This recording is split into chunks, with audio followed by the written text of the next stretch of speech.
Welcome to Story Route Zero. This is a podcast where friends gather to talk about the good, the bad, the ugly, and the strange worlds of video games. We often don't know where we're going, but that's half the fun.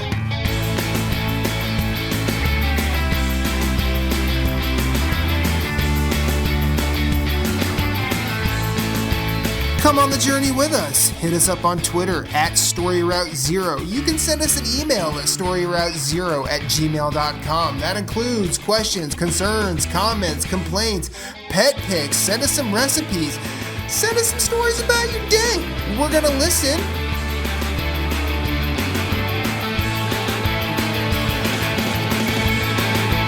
Podcast, start your engines. We have liftoff. Let's have a journey.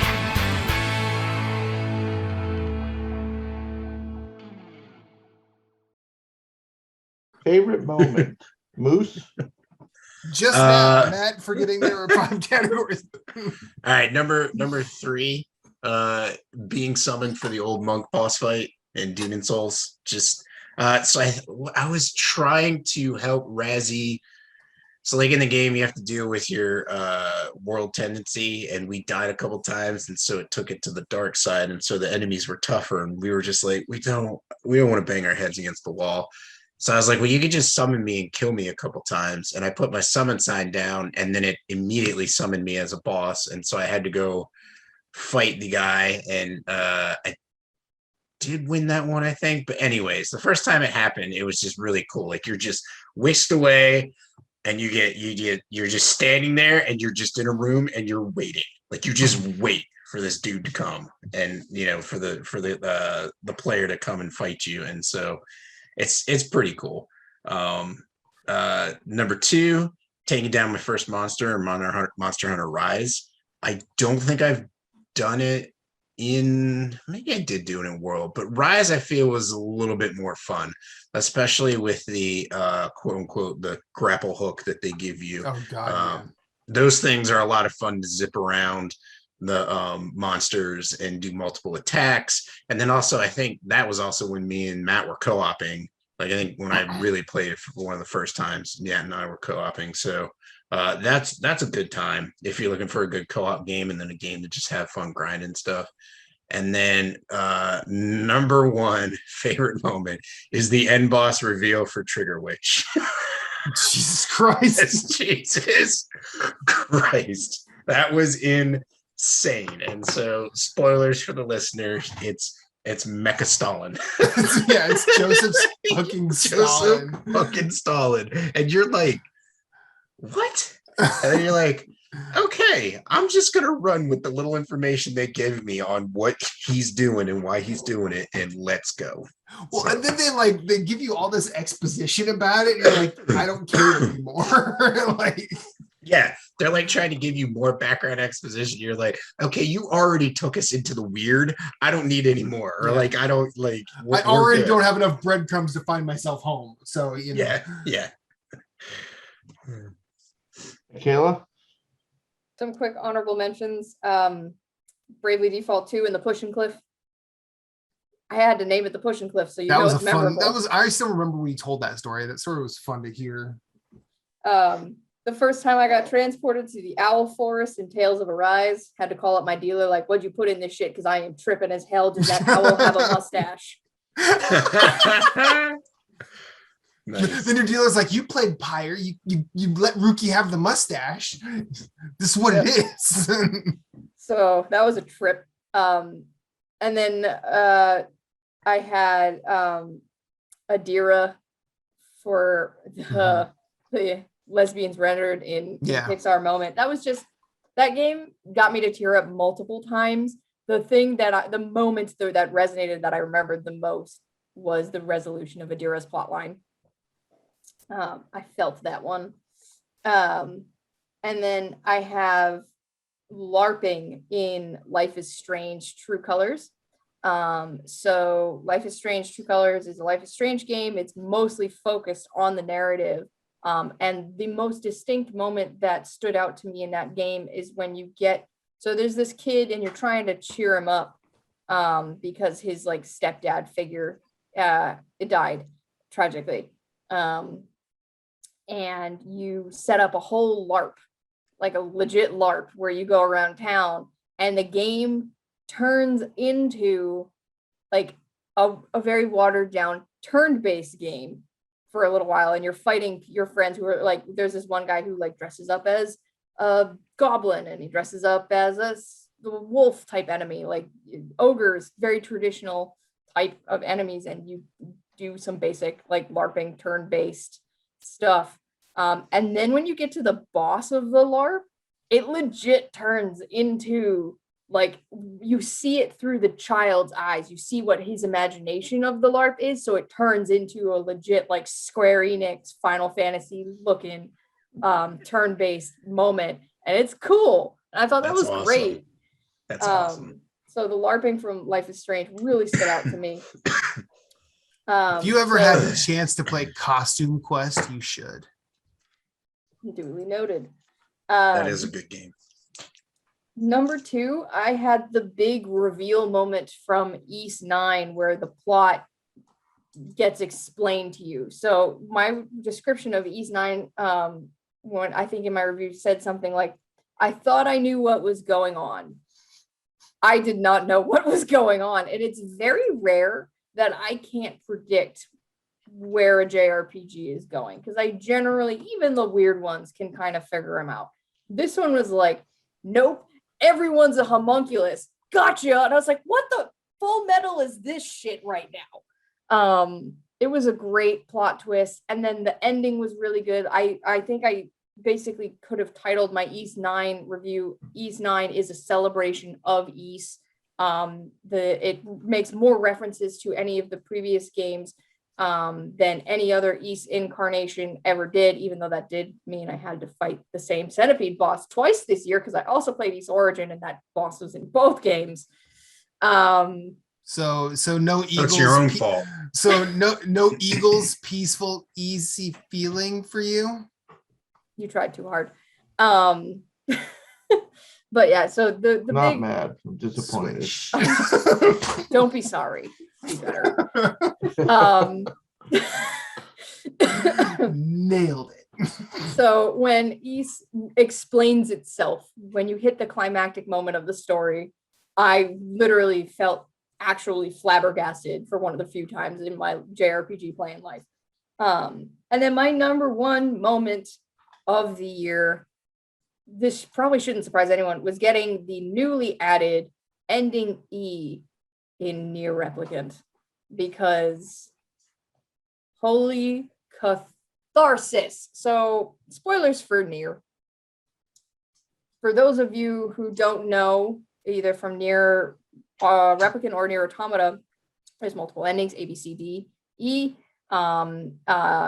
And the canon ending in both games gives you, one of them gives you an option, the other one kind of requires you to do it, to essentially erase your save file. So when you get to ending D in Nier Replicant, you have to erase your save file, because Nier, the protagonist, is dying, and he's not just dying, he's being erased from the world. So the other characters that he saves go on without him, and they don't remember him. Like his sister doesn't remember him. Kaine, Emil, they don't remember him anymore because he's been written out of existence, and that's why your save file is gone. Ending E, you start a new game, and once you get up to a certain point, you can bring your save file back and you can save Nier, and you're playing as Kaine.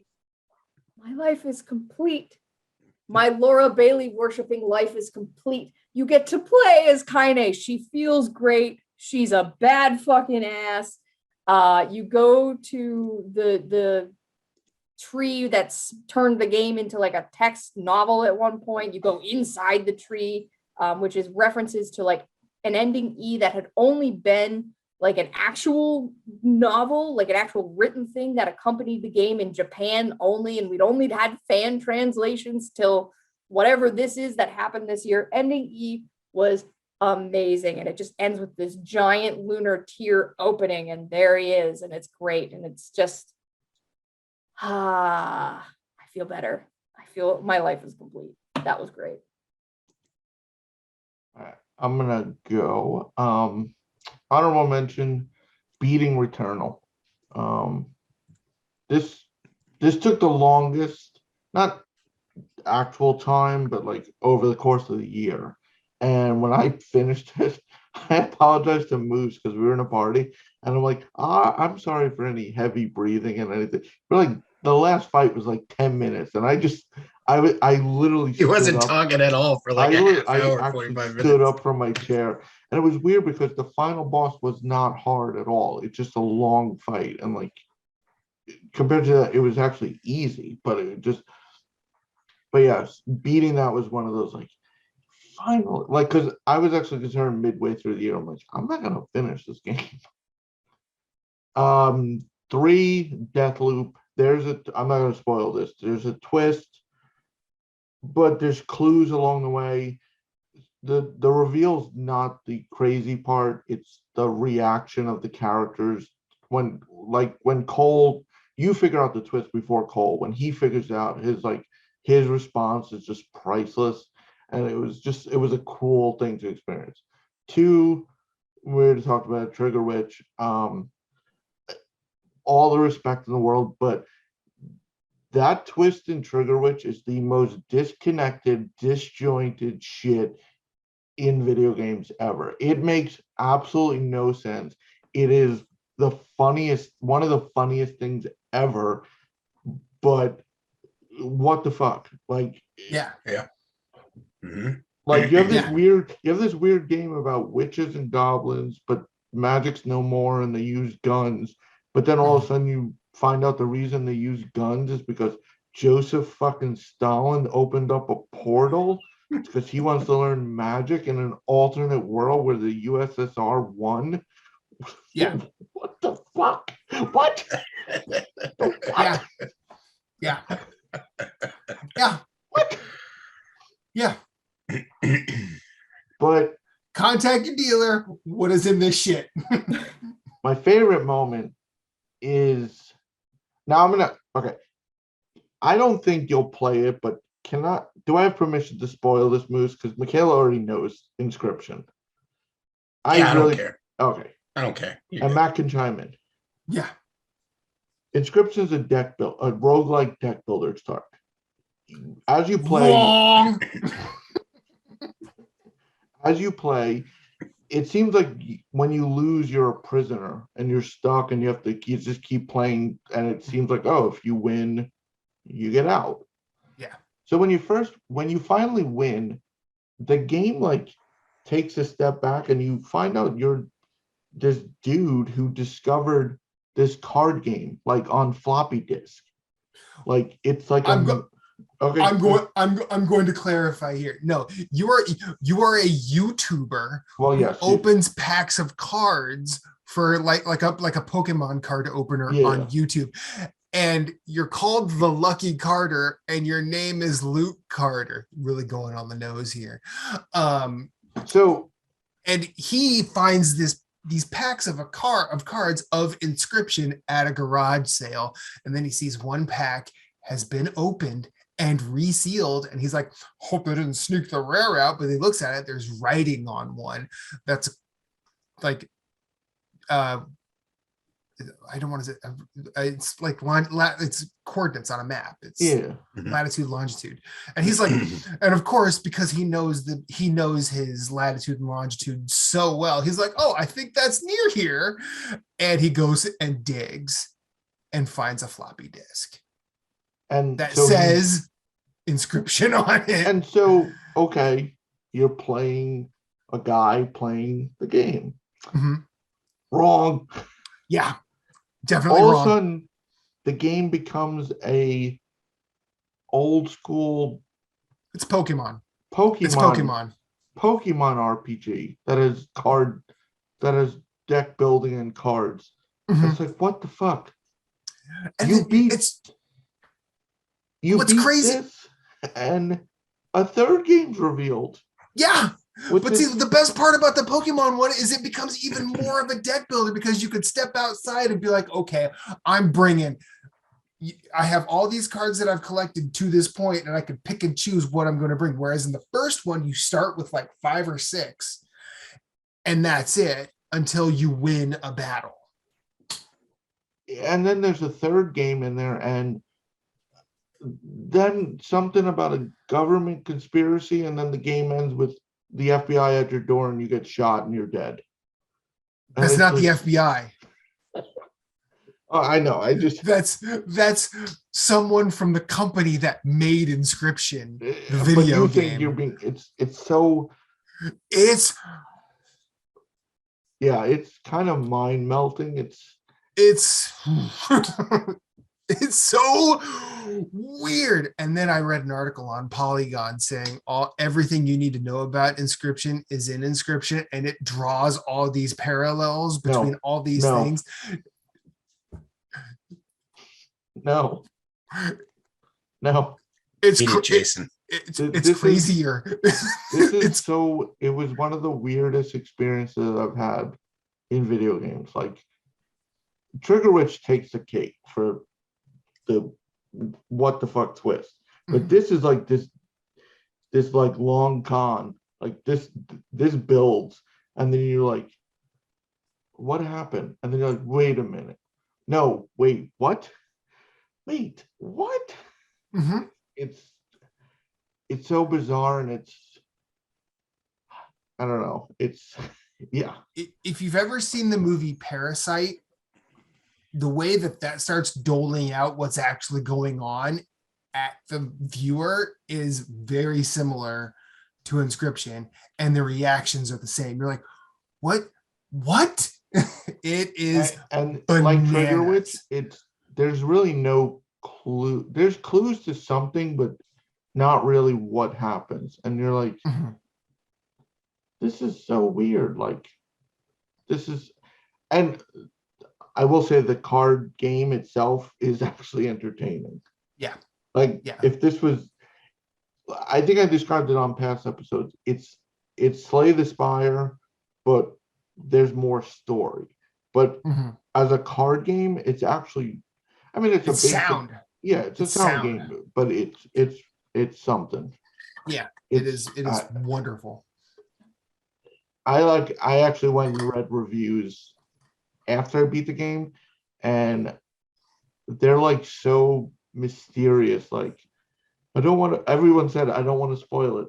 It's like I don't even know how you write I don't know how you could write a really good review on this without. Because it's just, I mean, to say it's just a roguelike deck builder's like, okay. You're not going to get anyone that's not interested in deck builders. It's so much more, though. Like, yeah, both the terms roguelike and deck builder are going to just turn people off right away. Like, just think if you played Slay the Spire and you can get up from your game and walk around the environment. And it's like your old school, like, Myst, like your point and click, like you're in a room, you can like open a cabinet.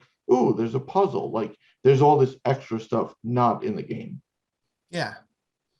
Or like, hey, one of the cards said the number this, and like, oh, look at that. I wonder if this works there. Oh, okay. What does this do? And me and Matt were talking about because we both jumped ahead. We were like in a race. We were seesawing. Back and forth. Like, it was like, no, what? Oh, stop talking. But yeah, this was wow. I highly recommend, and I think it's like $10 only.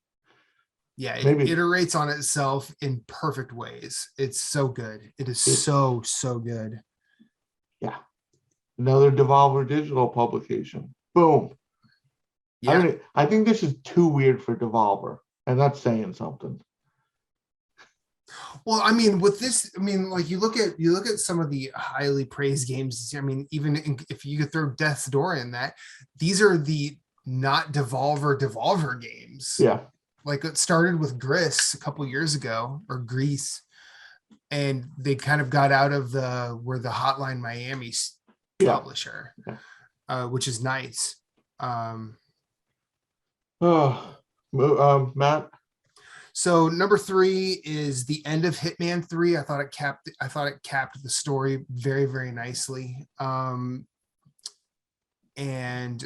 think if you play Hitman 3, you'll probably want to play Hitman 2 and 1 in Hitman 3, and you'll get all of it. Yeah, because that's a trilogy story, right? Yeah, it's 1, a 2, and trilogy 3 story, yeah. and it wraps up real nicely. And there are multiple endings, none of which are really needed, but you could just finish the story, and I think all of them are very good. Number 2 was an experiential moment for me. It was playing games with folks, whether it was playing with Reba with the games that we co-opt, or playing against Gabe and Zach, or playing fighting games with Julian. Was fun. Playing Monster Hunter Rise with y'all when we could, playing Remnant with Michaela, Halo Infinite with that folks. was this year. That was this year, yeah. Was it? Mhm. Oh, shit. Yeah, it was earlier this year. It was one of our first trips to the mountains. Helldivers with Moose a couple weeks ago, playing Demon Souls with Ahmed, but I do want to spotlight playing Monster Hunter Rise with Atma, Julian, and Op Objectives on Twitter. These four person runs were absolute comedy, mainly because all 4 of us would go 4 different ways on the map, and the first person to find a monster, we would all just collapse on that person, and then the last person to this little scuffle would be Atma, and every time she was riding a different monster, and her entrances are just every time they were comedy fucking gold. She's like, okay, everyone back up, and then you just see her riding on a Rathalos or riding on a flying monster, or didn't matter which biome we were in, didn't matter what monster it was, she would find a way to ride it and make it her weapon. And I'm not going to forget that for a while. Number 1 is the end of Act 1 of Inscription, where it turns through credits of Inscription. Yeah, that's probably more than several moments, but every second of it was a white knuckle what the fuck every time it changed. Like you mentioned, the deleting of the character, Mhm. the post Act 3 in Inscription, the game's deleting. You're playing as the game files. You see it on screen. It's saying it's you deleting. Watch everything disintegrate in front Also, That's of what you. happens in Nier as well. Like, so Grimoire Vice is basically your record of the game, and you just watch page by page by page gets deleted, and then actually for the end credits that roll for ending D, the voice actors, oh shit, I forget the young guy's name, Zach Aguilar and Ray Chase, who plays the older Nier, instead of saying Nier protagonist, it has question mark as his credited role for ending D. Oh, nice. Oh, that's awesome. Yeah, Inscription did the old school Windows with the file bar. Deleting, you see the file bar going. And I didn't mention, and real quick, there's one part of Inscription Act 3 where the boss pulls cards from your friends list. Yeah. So Matt was literally on the board. It was I had to kill Jason. I killed Moose. Steam ID. It's like Moose, your Steam ID with your picture is on a card. Yeah, so you see a card on the table and you just see Moose going.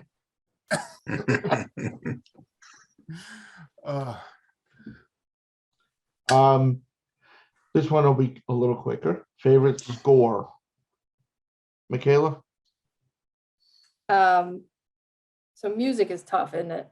Yeah. Oh, this is for you, no. Well, you know what my number 1's gonna be, but before we get there, so Final Fantasy 7, yeah, move on. No, actually, I didn't include that here. I tried not to include that a bunch. So favorite score, honorable mentions, Bravely Default 2, Tales of Arise, Fist, good score there. Fist is a good score. Kena, good music as well. Persona 5, Strikers. Those are all honorable mentions, which should tell you something about the caliber of music this year. Yeah. Number 3, I have Scarlet Nexus. And the way I describe the music in this game is a tug of war between multiple artists. You have your oral cigarettes, Japanese punk rock, Dream and Drive soundtrack playing. And then you have these really sad strings, orchestral moments. You go from like that anime bump to like this really melodic, orchestral, almost Final Fantasy-esque moments. It's a weird dichotomy of music that just, like I said, it's like a tug of war that just works. Number 2, Ender Lilies. Ender Lilies music is phenomenal. Every time we have talked about this game tonight, where you're talking about the little girl, the world, I hear the da, da, da, da, da, da, da, da, da, and it sounds childlike.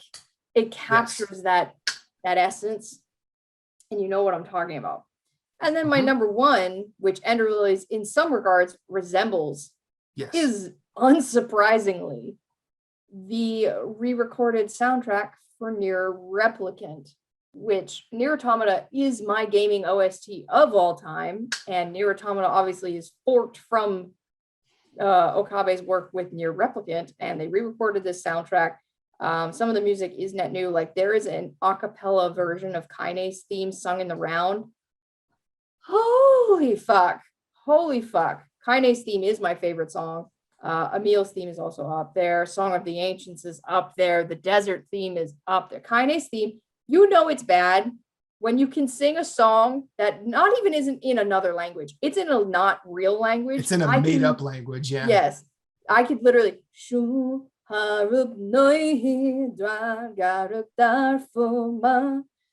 could sing Kaine's song and it's not in words.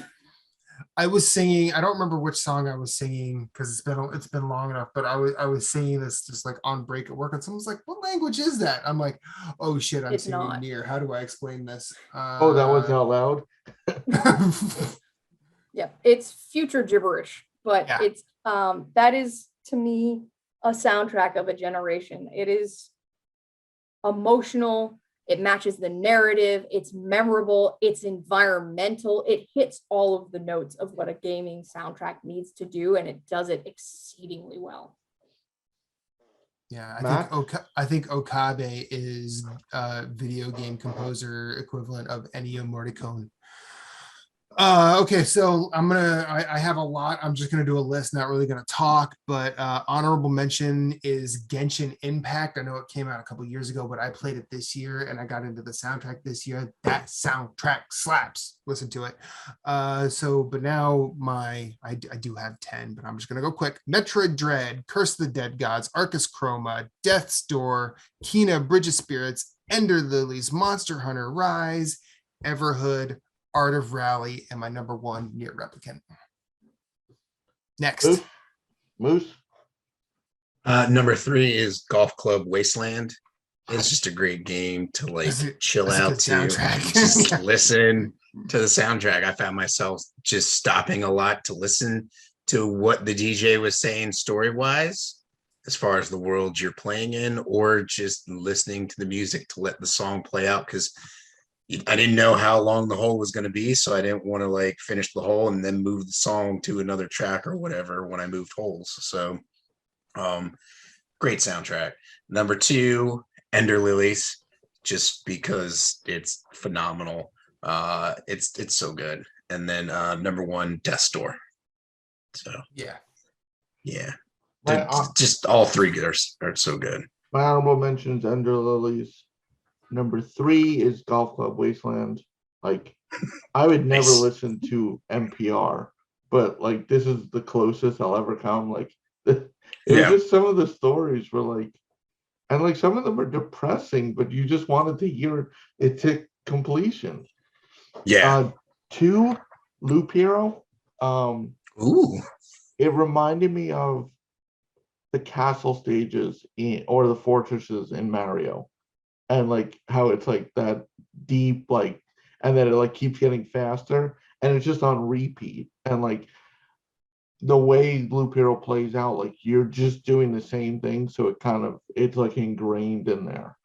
And number 1 is Eldest Souls.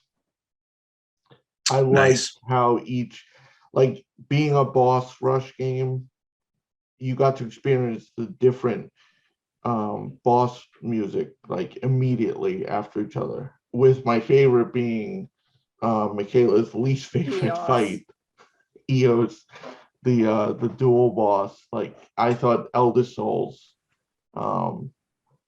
with the Steam purchase, I actually got the soundtrack, so I have the soundtrack on Steam. So I listen to it every once in a while. So that's been cool. Hey, Bagel. I'm gonna just, before we do story and indie, just jump to favorite game club game because that's probably quicker.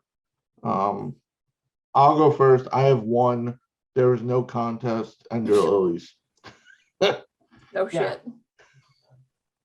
It was like, for me, it was it's Ender Lilies. Yeah. Followed There's like no closely by- contest. Followed closely by Curse of the Dead Gods. And then Yeah. what was my Then it would be yeah. Michaela? and then Resident Evil 2. Number 3, Concrete Genie. Number 2, Curse of the Dead Gods. Number 1, Ender Lilies. Woo! Woo! All right. Favorite story. Moose, you can go first. I like a good action movie like anyone. So number 3 is Ghost Recon Breakpoint. Just you're trying to go to an island to figure out what's going on. You get shot down. You got to work with the people there to figure out what's going on. There's a military takeover. Well, armed forces takeover, whatever you want to call them. And then you just got to work your way through it to try and stop it. So that's a fun game, and it's got some sad points in it. Just, the people along the way who get hurt, and then also the Walker isn't necessarily a huge asshole. He's just not in his right mind. Number 2, Trigger Witch. That was a lot of fun. Just she's on her way to become an actual Trigger Witch, and then it gets just taken on this journey to try and figure out what's going on with everything else in the world. And what is it? The orcs? They were orcs in the other land. Goblins. That they were goblins. See, I knew it was one of the two. So they're separated, and she's trying to figure out what's going on with that. And then when you find out the story twist of like what the heck, why you know guns instead of magic. So it's a good story. I enjoyed it. And then just because it's another one, Demon Souls. It's number 1. It had to be, man. It had to be. I think I said it when I played Dark Souls. I'm just like, man, like these games, they just want.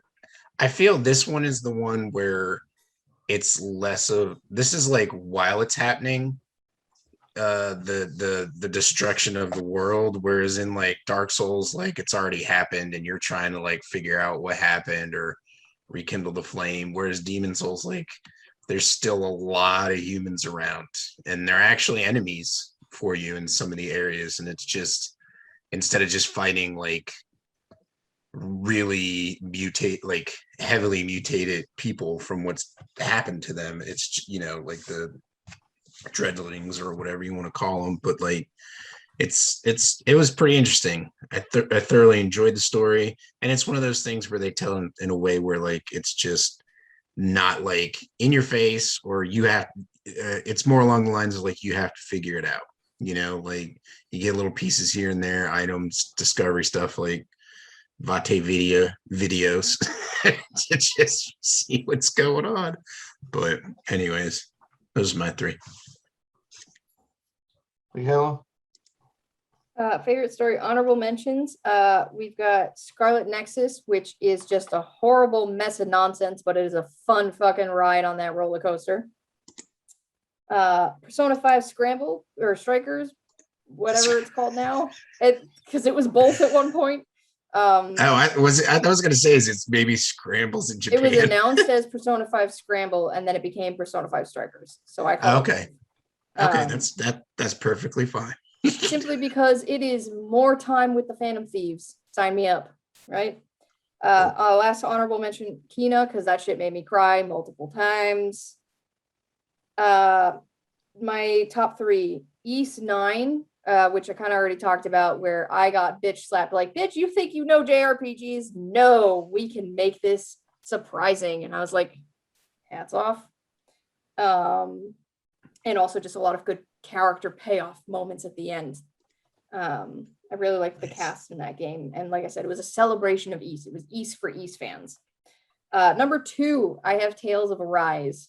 That was another one where it seemed fairly predictable, but it had some good twists at the end. Loki became like a space odyssey at one point. I was like, and it kept getting better and better and better. And so the story I thought was good, and then it got really good. And it was one of those that just got its hooks in me. And I was like, by the end, I didn't want to put it down. I was like getting up early, an hour before work to play the game and like not wanting to put it down. Like, I already get up at 5:30, 5 days a week. So number 1, unsurprisingly, Near Replicant, because that is an incredibly emotional story. It is meta. It is a game that comes out of the TV and sits in your living room with you. The characters are extremely endearing. Like you fight for Kaine, Emil. You want them to have a happy ending. So being able to improve upon the ending of the original game was well worth all the grind I put in that story. So yeah, Near. Number 3 is a tie between Kena, Bridge of Spirits, and Death's Door. They're, to me, and I'm not trying to be reductive here, I think they're essentially the same story. Death's Door is more of an abstract, whereas Kena is was more of a human story. Both tell the stories very, very well, very deeply, and very adeptly, and I like that a lot. Second is actually Near Replicant. Only reason it's 2 is because Inscription is number 1. I think Inscription is just as meta as Near Replicant, but more so. Number 3 for me, Deathloop. It's time loops are not a rarity. Plenty of games do it.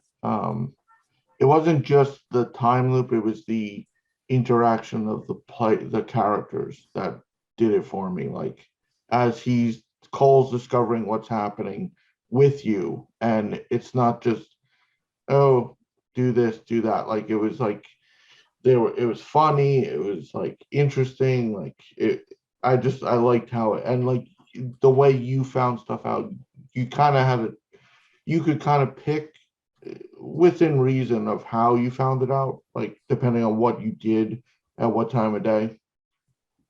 2, Returnal.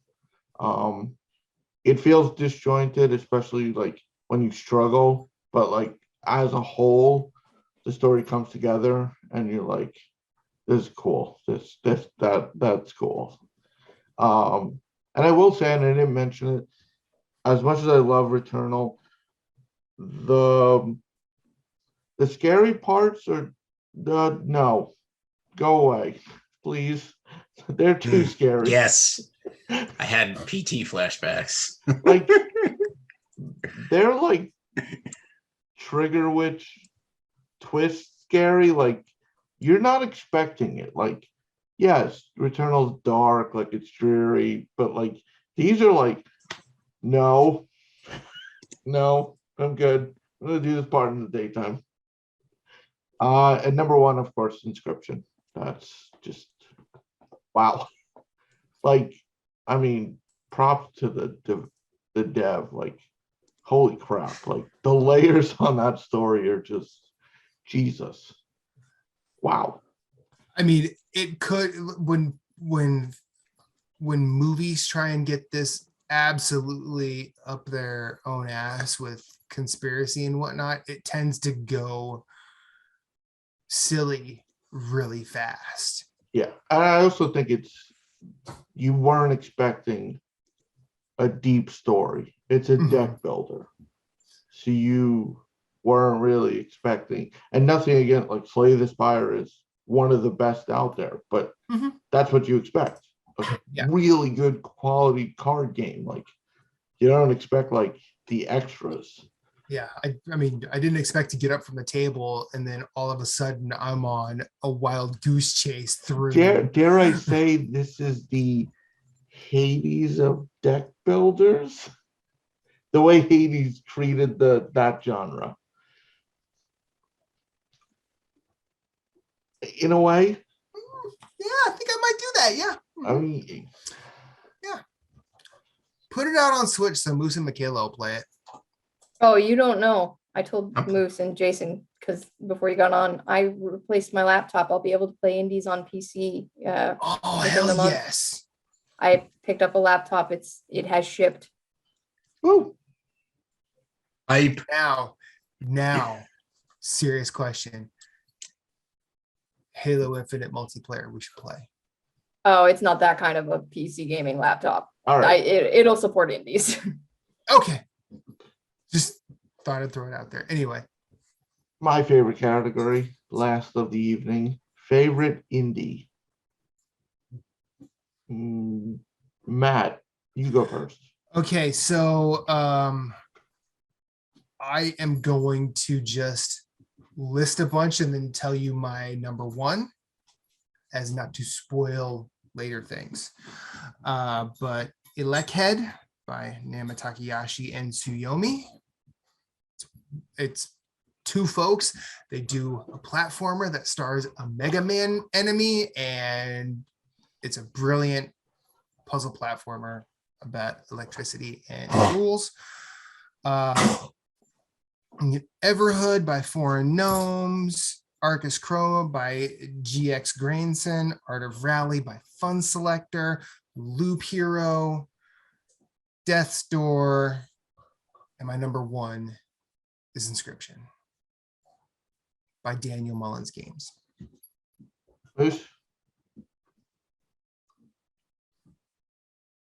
Number 3, Cave Story Plus. It was a lot of fun. Had a good time with that. Combat, level design, mechanics. Number 2, Death's Door. Just great everything. And then number 1, Ender Lilies. Because it's good. It's so good. Michaela? Honorable mentions. I have Death's Door. I have not beaten it yet. I am about the halfway point. But I can tell that's going to be up there for me. So honorable mention for that. Also, Eldest Souls gets an honorable mention. And so does Fist, which would technically be like my 4th place. Fist, Forged in Shadow Torch, China Hero Project. Very, very happy with how that game came out. And I've been following that project, many of the games in that project for a long time. But besides Lost Soul aside, Fist is the one that I followed for the longest. Number 3, I'm going to call this an indie. We can have a discussion because it was indie developed, but obviously had publishing help. Kina. It's on my list, so it better be a goddamn indie. Because technically it's got PlayStation behind it, but I don't give a fuck. Ember Lab ain't never made a fucking video game before. They're CGI animators. No, it's an indie. It's an indie. True. Kina, number 3. Number 2, Curse of the Dead Gods. That game was probably the one that took me the most by surprise because I didn't anticipate it, picked it up on a sale, didn't even realize it released this year, and then fucking got addicted. Number 1. Like crack, ladies and gentlemen. Yes. My dealer has been on one this year. Number 1, Ender Lilies. That game is a beautiful joy to play. It is mesmerizing. It is a extremely strong Metroidvania game in a year full of very strong Metroidvania games. Including a Metroid game. Including a Metroid game. Including a Metroid game. All right. I'm just going to run them off. I have more than normal, but I reviewed 80% of these. Curse of the Dead Gods, Sheepo, Oliha, which was this year, surprised myself. Good thing I keep a list because it was January. Yeah. Cyber Shadow, Oh fuck, I forgot about that game. If you like Messenger, play Cyber Shadow. Cyber Shadow is fucking awesome. Undermine, Trigger Witch, Biomutant, Kena, Top 5, Forged in Shadow Torch, Jupiter Hell. I reviewed that. Oh fuck, I forgot about Jupiter Hell. Yeah. That should be on my biggest miss. Fuck. Where's my Steam wish list at? What the hell? That's like me and Jason with Rogue Heroes. This was one of the hardest top 3s. Ender Lilies is number 3. Wow.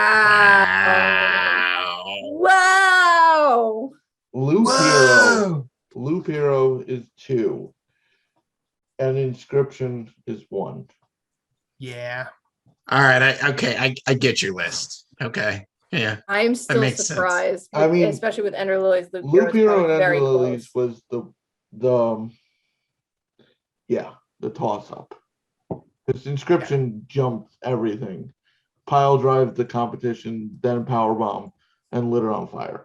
Yeah, Inscription did so much. I mean, if I talked longer about it, I could swap Loop Hero and Ender Lilies, but Loop Hero was, I think Loop Hero coming ahead was because of the uniqueness of the game. I'm not saying Ender Lilies isn't unique, but there's been 5 other games this year that Metroidvanias, like End of Lilies is obviously the top of them for me, but Loop Heroes, for someone who's never been interested in like Dungeons and Dragons and how I described it in my review, that's Loop Hero got there. Inscription though ran away. Yeah. Everyone's running half marathons. Inscription's on an Ironman over here. Inscription's already halfway through the decathlon. Well, that'll do it for episode 98. 97. 97. No. 7? This is 97. That's why I opened it the way I did. Oh, right. That was a long time ago. It's fine. It was almost 3 hours ago. Give him a break. Yeah. 97 categories. And we got top 10 coming soon. It's time. Yeah. Be ready. Well, they'll probably both be published somewhat close. Oh yeah. I mean, they're going to be in close proximity, and then we'll be off till January. We'll be back with a backlog challenge, I think, to kick off the new year. But categories really showed we played a lot of games. Mm-hmm. We had a lot of different distinct answers. Like we overlap in some places, but wide swath of games. So good year for gaming. I feel like we had more overlap last year. Yes. But I think the 3 of you had Hades in like the top 3, 8 categories of 18. Yeah. Well, and seeing last year we didn't. Okay, most of mine were FF7 and Neo. So yeah. Well, last year we didn't do the question block category because everyone came up with their favorite Hades characters. Like we ranked the Hades characters, but I'm actually very interested to see what happens with the top 10s. Like I have some thoughts, I have some ideas, I have some guesses, but we shall see. You know what? Oh, no. If you don't like anything we talked about, gamers, guess what? This episode was kind of all about us, but in general, it ain't all about you.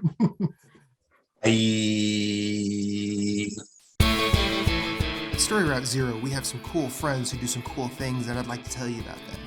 Phoenix Overdrive uses the power of games and gamers to help heal sick kids through the charity Extra Life. Phoenix Overdrive fundraises for Children's Miracle Network hospitals all year, every year, and the fund culminates in a 24-hour gaming marathon. Find out more about their events and projects online via Facebook at facebook.com/Phoenix Overdrive or on Twitter and Instagram at PHX_Overdrive. You can also join the Facebook group of Pawn Stars at facebook.com/groups/PO Nation in order to share and discuss all the latest in nerd culture. They've also got a podcast, Nerd Overdrive, which you can see weekly at youtube.com/Phoenix Overdrive. You can also catch it on Facebook Live or twitch.tv/PHX_Overdrive. That podcast is also published on Apple Podcasts, Google Play, and Stitcher. You want merch? They got merch. Merch can be ordered from tinyurl.com/PHXODmerch, a portion of which goes to their fundraising efforts. Join the nation and be a hero to sick kids, as El Capitan Rey Osorio, Lee the Maestro, and Becky, the lovely queen of the guild, always say, #Rise Above.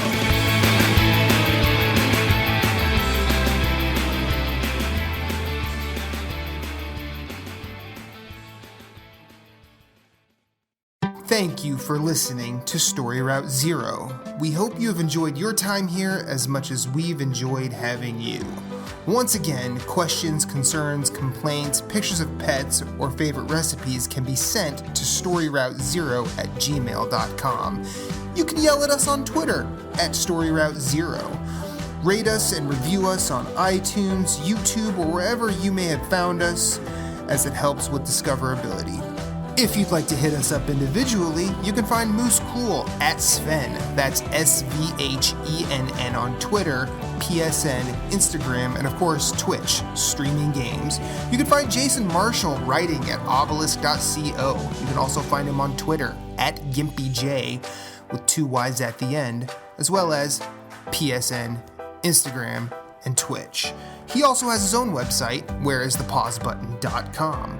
You can find Michaela Crescione doing all sorts of writing at obelisk.co, as well as on Twitter @RedXMaud. My name is Matthew Keel. You can find me everywhere I'd like to be @infinite_rewind. That's Twitter, that's Instagram, that's Twitch, that's PSN, and I also have my own website, infiniterewind.com. Be sure to check us out at all the places. You are always welcome, and you will always have a seat waiting for you on this ride. Thank you for listening, but for now, it's back to the real world for us. So we will see you on the next one.